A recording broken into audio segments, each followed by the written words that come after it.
You think an employee security keycard is just a piece of plastic? At my company, one snip of scissors on that keycard brought 16 years of federal defense certification crashing down. The CEO thought his daughter was a visionary. His daughter thought she owned the future.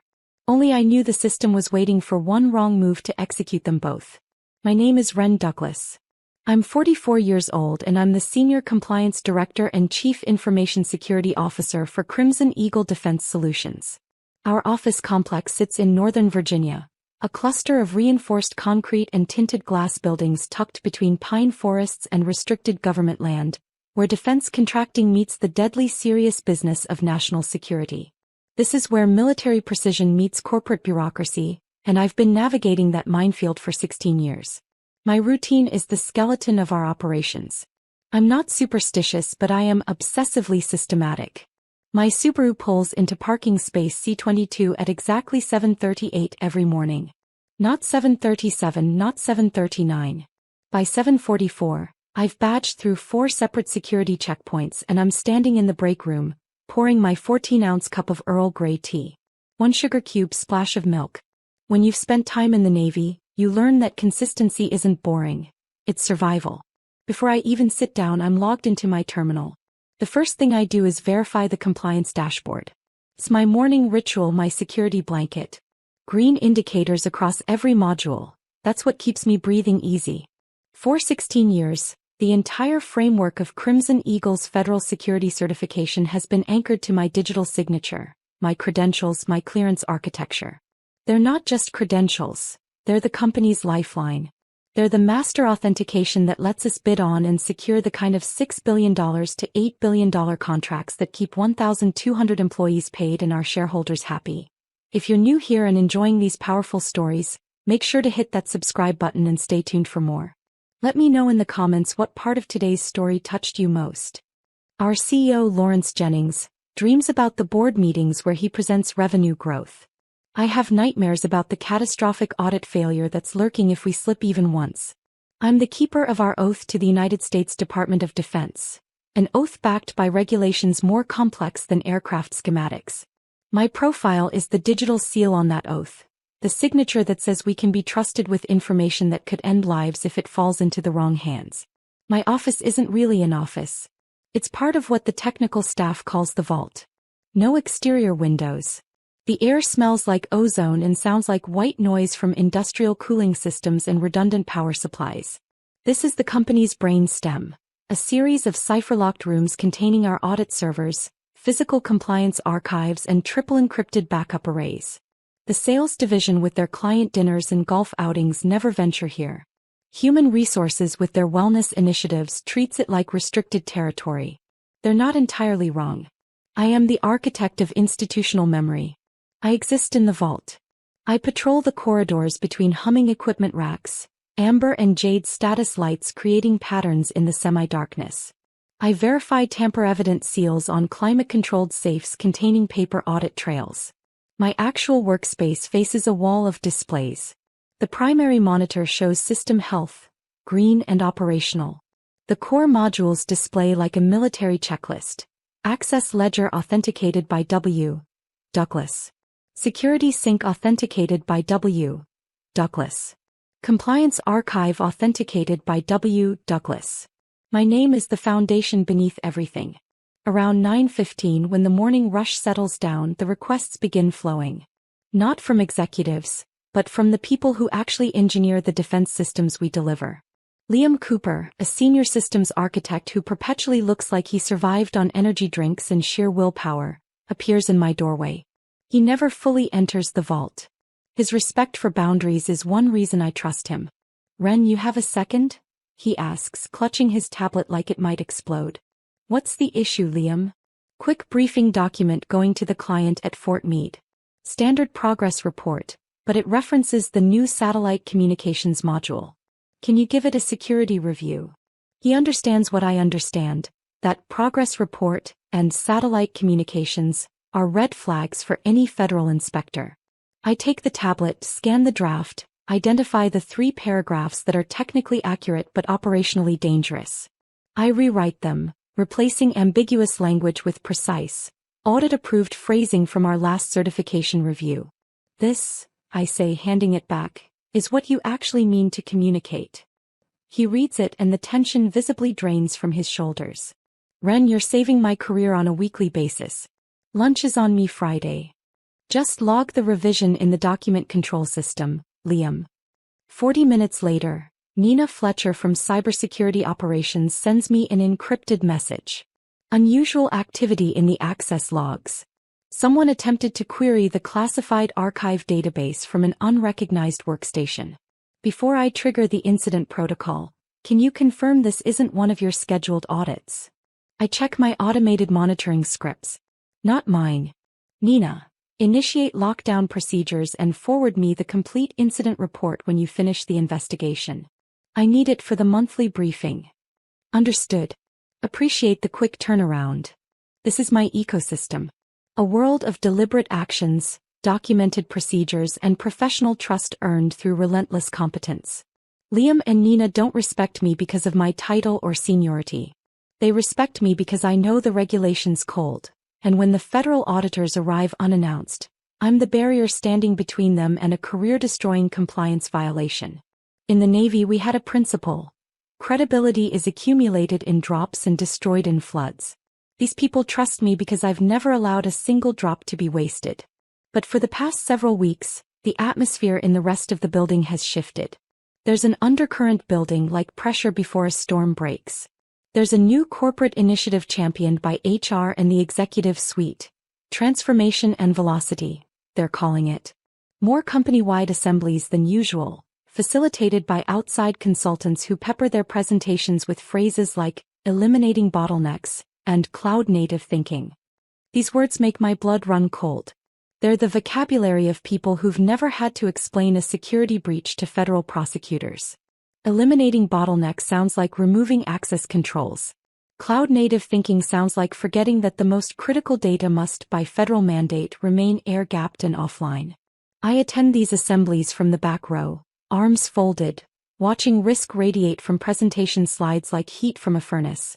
Today that uneasy feeling is about to crystallize into something far worse. Walking from the vault to refill my tea, my 10:45 refill always, I pass the main information board.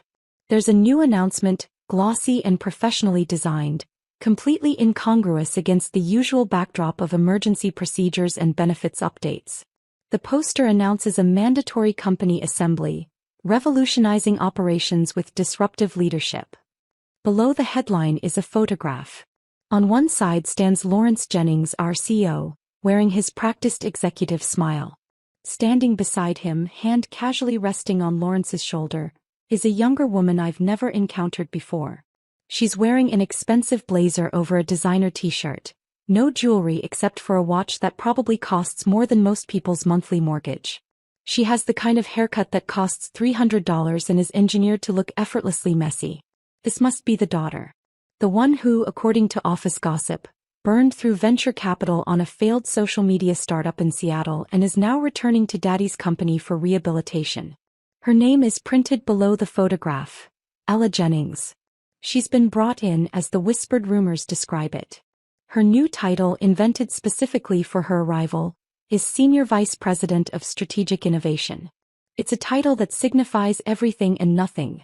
A cloud of impressive-sounding terminology designed to obscure the fact that she's the CEO's daughter and requires a soft landing. The revolutionizing operations assembly is mandatory. The primary auditorium, usually reserved for client demonstrations, is packed wall to wall. I locate my customary position in the rear corner, back against the wall. From this vantage point, I can monitor the exits and, more critically, I can observe everyone's reactions without being in the spotlight. Ella Jennings doesn't walk to the stage, she performs an entrance. She's wearing a tailored jacket over skinny jeans and pristine white sneakers that look like they've never touched actual pavement. Her watch catches the stage lights as she adjusts the microphone. She moves with rehearsed confidence, like a keynote speaker who's never actually delivered results.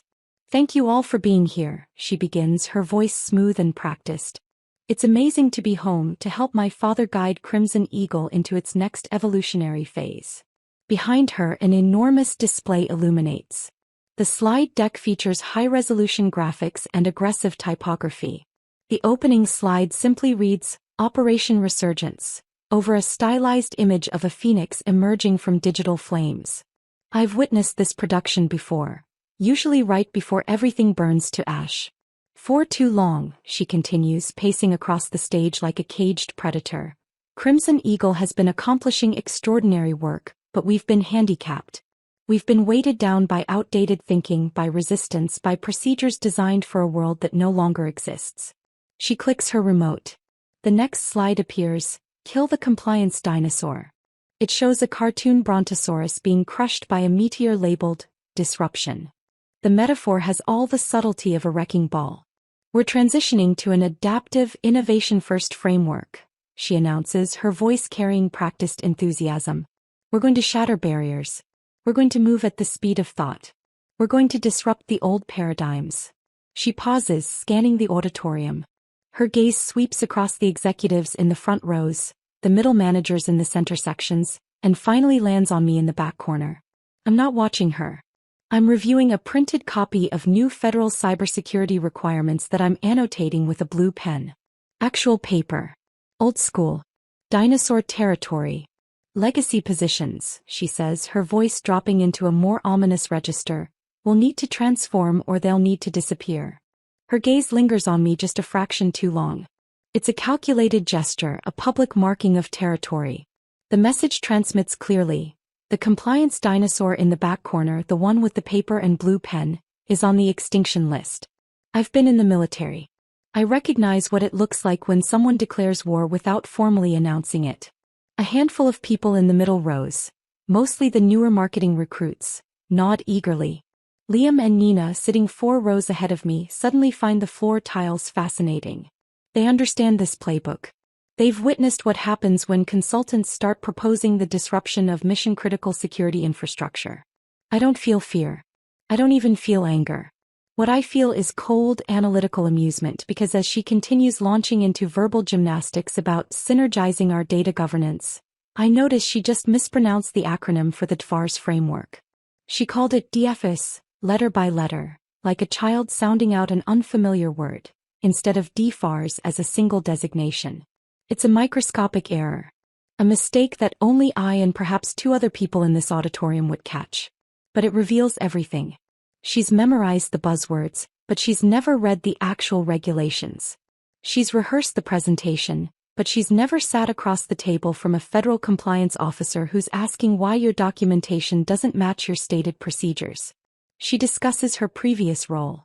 At my last venture, she says, we revolutionized the user engagement space. We took a process that required 8 weeks and compressed it down to 4 hours. We optimized everything. I researched that startup when the rumors first began circulating. They were developing an influencer marketing platform for Gen Z. They incinerated through $40 million in investor capital before collapsing like a house built on sand. They never touched a government contract, never faced a DoD inspection, never had to justify to a general officer why their security architecture failed. Their concept of compliance was probably a basic SOC 2 audit. Something my team processes during lunch breaks between actual work. She's comparing the security of an influencer app to the architecture that protects classified weapons specifications. It's like comparing a bicycle lock to the Federal Reserve and questioning why one requires more investment than the other. When the presentation concludes, there's uncertain applause. Lawrence Jennings rises and claps enthusiastically, his face radiating paternal pride. That's my daughter, he mouths to the CFO, who appears to be mentally calculating the cost of this particular family reunion. As the auditorium empties, Ella works the crowd, shaking hands and touching shoulders like a candidate at a fundraiser. She's moving in my direction, strategically blocking my exit path. This isn't coincidence, this is tactics. She wants this exchange to occur publicly with witnesses.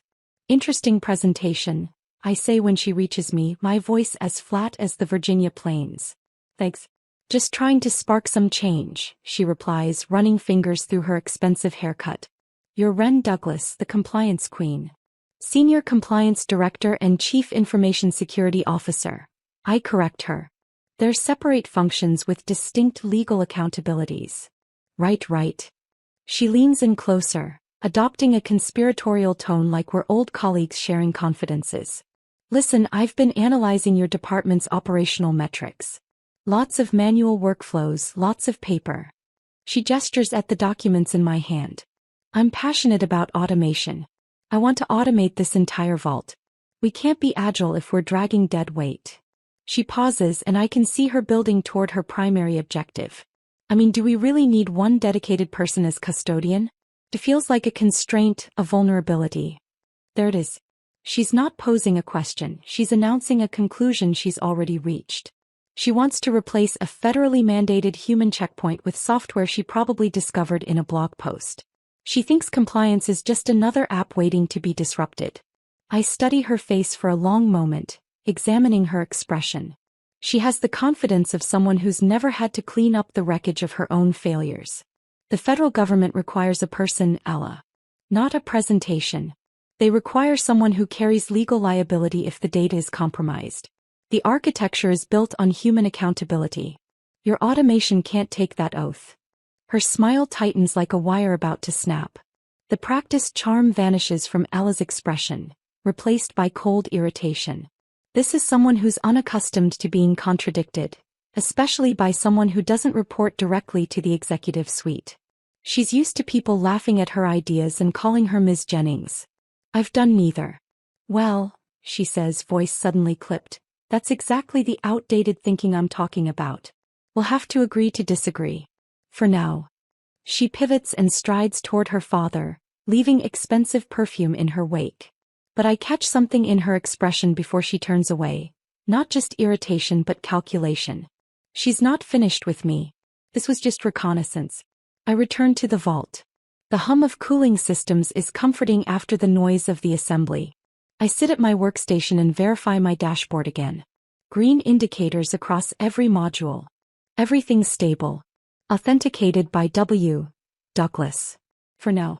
90 minutes later, a new email materializes in my inbox. Sender, Ella Jennings. Subject line, mandatory assessment of redundant controls. I open it. Meeting invitation for 9:45 tomorrow morning. My name is the only one listed under required attendees. There's a brief agenda with one item highlighted in red. Assessment and potential elimination of custodian position.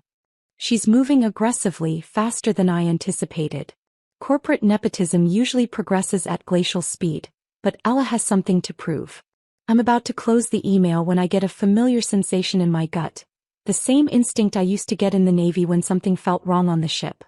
I open my administrative console and check the provisioning logs, the records that document when new credentials are created, modified, or accessed. Standard operating procedure for someone in my position. Trust but verify, as the old saying goes. There it is. An entry from 8:23 this morning, just before the assembly. A new user credential, E. Jennings, was provisioned with read access to the development environment. Not the production system but the testing ground where we validate new code before deploying it to federal synchronization modules. It's still highly sensitive territory. I pull up the mandatory training database. To obtain any level of access to that environment, federal regulations require completion of a 6-hour mandatory training program on data handling, incident protocols, and legal responsibilities. A program that I personally must deliver and certify. Ella Jennings's name doesn't appear anywhere on the training roster. Her father handed her a key to the vault without bothering to teach her which locks it opens. She's not just a risk, she's an active, undocumented security incident. And I know exactly what protocol demands for those. That night I don't sleep well. It's an occupational hazard when your job is anticipating disasters. At 1:52 in the morning, my phone delivers a single silent vibration on my nightstand. Not a call or message. A critical alert from a monitoring script I wrote years ago. An alert I've never seen trigger until now. I leave my bed and walk to my home office. I log into my personal administrative console. A secure backdoor that only I possess the credentials to access. The system is flagging repeated unsuccessful authentication attempts against the contractor clearance portal. The attempts aren't originating from a recognized IP address. They're sophisticated, rotating through different credentials, probing for weaknesses. Then at 2:23 a.m. the attempts cease. A new log entry appears. A temporary administrative account linked to the executive development environment has successfully authenticated. I trace the IP address. It's masked, but the subnet routes directly to the newly configured executive wing. Ella's office. She's not just examining the development environment anymore. She's in the production portal, the one that connects directly to DoD authentication systems. She's not just testing locks, she's picking them. And she's doing it at 2:23 in the morning when she assumes nobody's monitoring. In my world, when you discover a fire, you don't activate the public alarm and sprint into the corridor screaming. That just gets everyone burned. You do what professionals do. You document the time, location, and source of ignition. You capture evidence. You build your case. I open a new directory on an encrypted, offline drive. A practice I developed over 16 years of watching ambitious people take dangerous shortcuts. I capture complete screenshots of the logs, export the raw data including IP addresses, timestamps, and the specific queries she attempted. I name the directory E.Jennings Compliance Assessment, and secure the drive in my home safe. This isn't just about protecting my position anymore. This is about protecting every engineer, every analyst, every competent person in that building who's going to be blamed when this infrastructure collapses. The assessment of redundant controls, meeting at 9:45 the next morning, feels different now. I'm not walking in to defend my job. I'm walking in to interrogate a suspect. The only question is whether she's intelligent enough to realize she's already confessed. Ella is already in the glass-walled conference room on the executive floor when I arrive. She has an arrangement of pastries at the center of the table and a large cup of something that probably costs more than most people spend on breakfast. She's all smiles, the image of a modern disruptive leader. "Ren, thanks for making time. Grab a croissant," she says, gesturing with a hand that's clearly never changed a tire or fixed anything more complex than a laptop. "I'm fine. What's this meeting about, Ella?" She clicks a remote with the confidence of someone who's never had to defend their proposals to people who actually understand the subject matter. The wall display activates with charts and graphs that appear impressive until you realize they don't actually measure anything substantive. Title slide, "De-risking Crimson Eagle, Eliminating Critical Vulnerabilities." This, she says, beginning her rehearsed pacing routine, is about the future. "I've been conducting a comprehensive analysis of our operational architecture, and I've identified a significant vulnerability. Our entire federal compliance infrastructure. It all depends on you." She advances to the next slide. It's an organizational chart with a large red pulsing circle around my title, like a target painted on a bunker. "In modern technology companies," she says, "we call this a single point of failure. One person. If you become ill, if you resign, if you're incapacitated, the entire system breaks. We're exposed. Our contracts are vulnerable. It's an obsolete control." I let the silence stretch for a moment. I look at her slide, then at her. She's used many words to communicate absolutely nothing of substance. "You're using incorrect terminology," I say, my voice quiet. "In my experience, the quieter you speak, the more carefully people listen." "Excuse me. The Pentagon, the DoD, all our federal clients, they don't classify a certified individual as a single point of failure. That's startup language. In their world, the world we actually operate in, the custodian of record is designated a single anchor point." I lean forward slightly. A failure point is a defect, something that compromises the system. An anchor point is a design requirement, something that stabilizes the system. It's the known, verified, legally accountable human who signs the certification, who holds the authorizations, and who answers the call at 3 a.m. when a log entry looks suspicious. Her expression is starting to shift. The practiced confidence is fracturing around the edges. "You're proposing we cut the ship's anchor because it adds weight, without recognizing it's the only thing preventing us from drifting onto the rocks." Ella's face darkens. "That's just semantics, Ren. We can engineer a superior automated system. A system that doesn't rely on one person's keycard."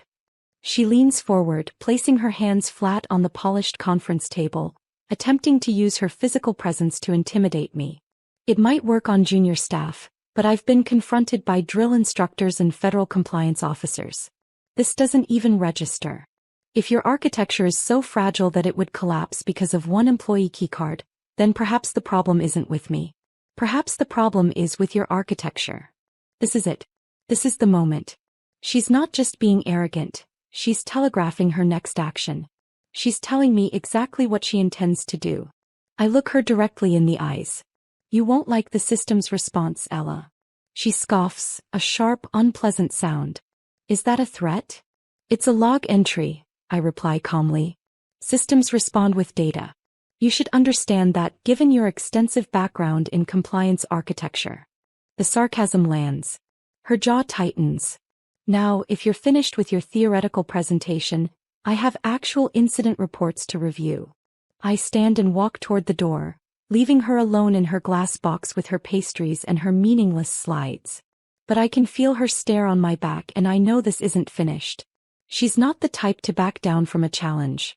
She's going to escalate.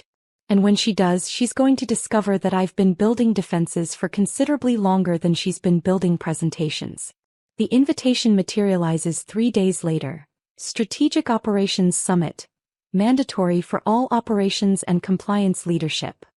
I recognize this isn't a summit.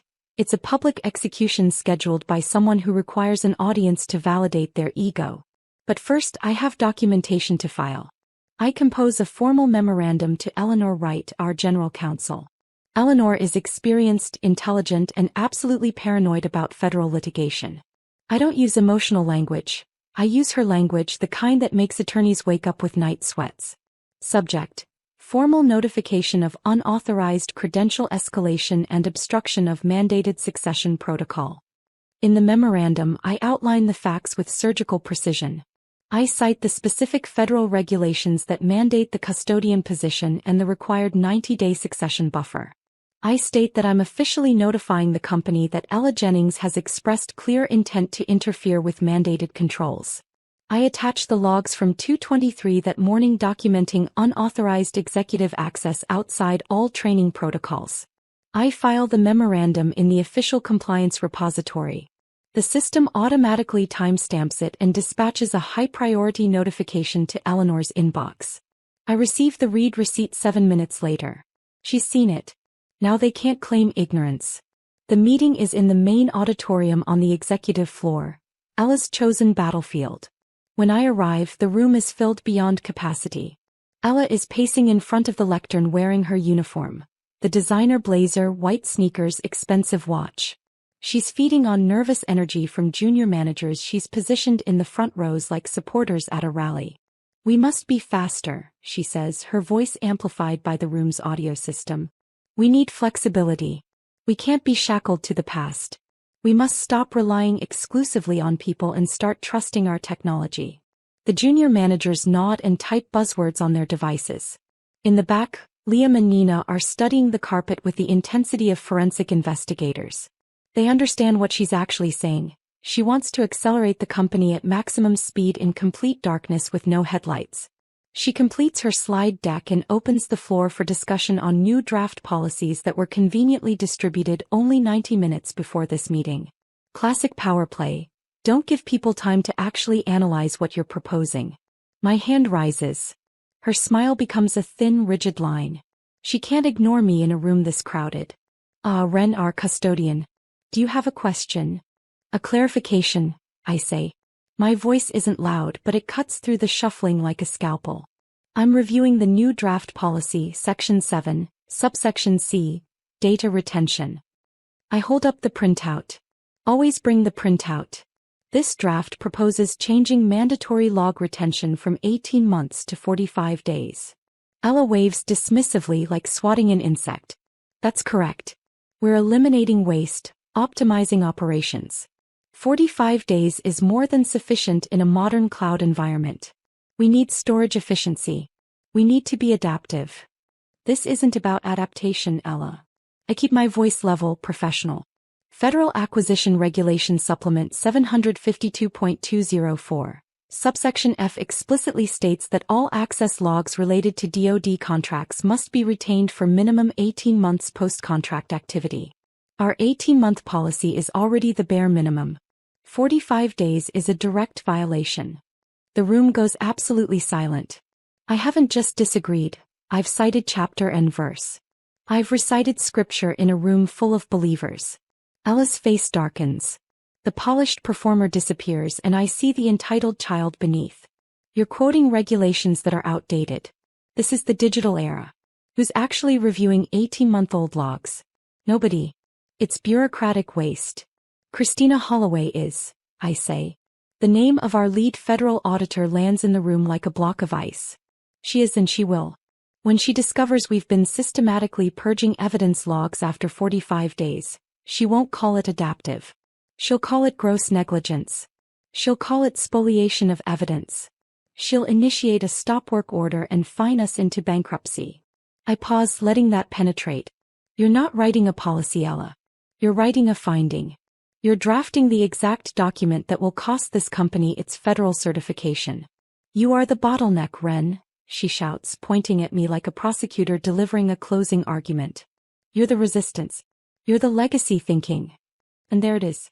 She's abandoned subtlety. She starts walking toward me, not quickly but deliberately, a slow theatrical march down from the front of the auditorium toward my seat in the third row. You and your paper, she says, voice low and threatening, and your regulations and this. Before I can process her intention, her hand darts forward. She doesn't grab my arm or shoulder. She grabs the lanyard around my neck and yanks it violently. The strap bites into the back of my neck before the safety clasp releases. A collective gasp sucks the oxygen from the room. It's a shocking physical act of aggression. The lanyard is in her hand, my keycard swinging from the end like a pendulum. She holds it high like a trophy she's just seized from a defeated opponent. This, she announces to the silent auditorium, is the problem.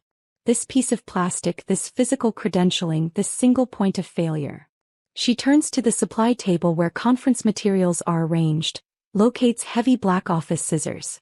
The kind used to cut ribbon at corporate ceremonies. How appropriate. She holds the lanyard taut, my photograph on the ID card turned toward the stunned audience. We are not, she says, voice dripping with triumphant condescension, dependent on a single keycard anymore. She raises the scissors. Snip. The sound is small, just metal shearing nylon. But in the dead silence, it's as loud as a gunshot. She cuts the lanyard cleanly in half, opens her hand, lets the pieces fall. The keycard, my credential, my digital identity, clatters onto the polished conference table. The room is frozen. Ella drops the scissors beside my severed keycard, looks down at me with a conquering smirk. She's waiting for me to panic, to shout, to run to HR so she can laugh and call me hysterical. I do none of those things. I look at her, my expression calm as still water. I let the silence expand, letting every person in that auditorium burn this image into their memory. The smirking VP, the cut keycard, the moment everything changed. Then slowly I push my chair back and stand. I look at the severed lanyard, at my keycard lying on the table like evidence at a crime scene. I calmly pick up the pieces and place them on top of my closed laptop.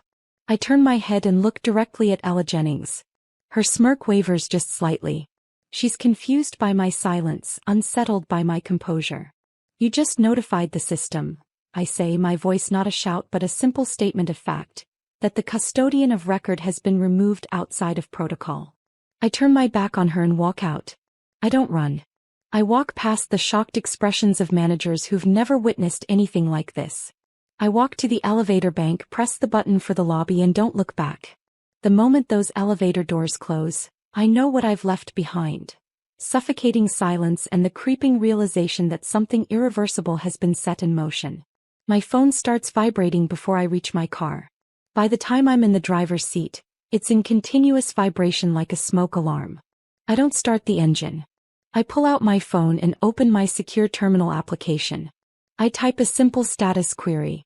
White text scrolls on black background. Checking module status, handshake failure. Reason code 803.7. Named custodian revoked. Attempting reauthentication. Failed. Federated link severed. System lockdown initiated. There it is. Named custodian revoked. The system I designed doesn't understand nuance or corporate politics. It only understands binary logic. Authorized or unauthorized, secure or compromised. The authenticated custodian whose digital signature is embedded into every protocol has been forcibly removed from the authorization chain. Protocol Safeguard 9 has executed exactly as designed. I can visualize the scene in the vault right now. Nina saw the first warning indicator, then watched every display in the room turn catastrophic red.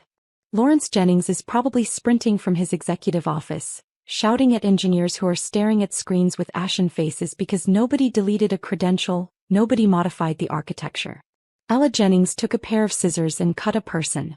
And my system registered it as a hostile takeover. Within minutes, my phone illuminates with an automated email from Norpley at fedcomplianceregistry.gov. Subject: Certification status invalidated. This is an automated notification. The federated handshake with Crimson Eagle Defense Solutions vendor ID 84C7N was terminated at 11:03 a.m. Eastern Standard Time. Reason: named custodian chain broken without mandated 90-day succession buffer. All system access suspended pending manual review. 16 years of certification obliterated. In the 5 minutes it took me to walk from that auditorium to my car. The aftermath, as they say, is history. 4 hours of panic. Frantic phone calls. Finally, Eleanor Wright's email marked critical in red. Catastrophic system-wide failure. Immediate assistance required. My response was 4 sentences establishing my terms. $475 per hour, 12-hour minimum retainer, complete indemnity, and a formal written retraction stating my removal was retaliation. Non-negotiable. They accepted everything by 11:45 that night. 7 months later, I'm sitting in my corner office at Vanguard Defense Industries, watching the Virginia skyline through panoramic windows. Principal security architect. Salary quadrupled. First assignment: designing executive-proof compliance systems for their $9 billion Navy contract. Ella Jennings, social media coordinator at a marketing agency in Portland. When you Google Ella Jennings defense contractor, the first result is Christina Holloway's public report detailing her gross negligence in federal compliance protocols. Turns out that follows you around. Crimson Eagle survived barely. They operate at 25% capacity under federal probation. Lawrence retired quietly, liquidating shares for pennies on the dollar. The engineering team I protected followed me to Vanguard. Sometimes people ask if I feel remorse about what happened. The answer is straightforward. I built a system to protect billions in taxpayer dollars from incompetent leadership. When that leadership attacked the system defended itself. That's not revenge. That's engineering. My phone vibrates. Another defense contractor wanting to know.